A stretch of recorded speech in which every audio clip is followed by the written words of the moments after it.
Bonjour, salut. Il était une fois un homme en ruine. Un homme qui passait sa vie à voler, à massacrer, à semer la haine et le sang partout où il passait. Et ainsi passait sa vie.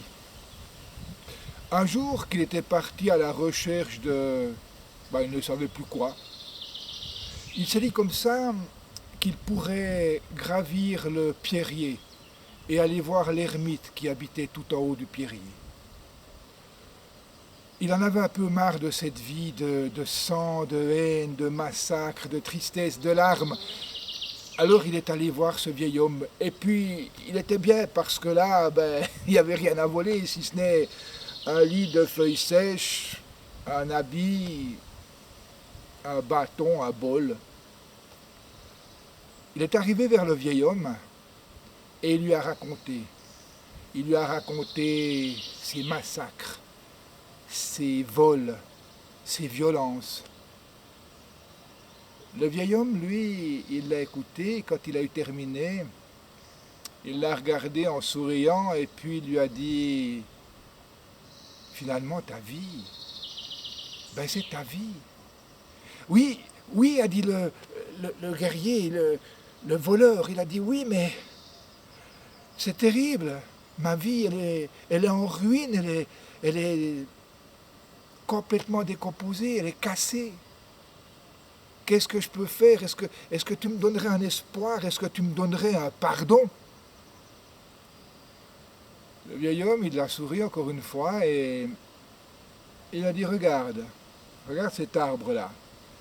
C'est un arbre calciné, frappé par la foudre il y a quelque temps. » Il lui a dit « Tu vois, quand cet arbre refleurira, tu seras pardonné. » Ouais, autant dire jamais, quoi. Je vais retourner à ce que je sais faire finalement, ça sert à rien. Et le gars, il est parti, il a lancé ses godillots dans les cailloux, il est allé dans sa vie, il est reparti dans le monde, où il a semé les tristesses, les haines, la violence. Et un soir, après longtemps de temps, il est arrivé dans un endroit isolé, désolé. Il y avait là une femme qui préparait un chaudron sur un feu, un chaudron avec certainement une soupe pour toute sa marmaille. Elle chantait doucement. « Dormez, mes enfants, dormez, dormez jusqu'à demain. Maman vous prépare une soupe. Dormez encore, dormez jusqu'à demain. » Le gars s'est approché du chaudron, il a soulevé le couvercle, il y avait là une eau trouble et le chaudron était rempli de cailloux. Alors il a pris le chaudron, il l'a vidé de ses cailloux, de son eau trouble, et puis soigneusement il a découpé la viande du mouton qu'il avait volé ce jour-là.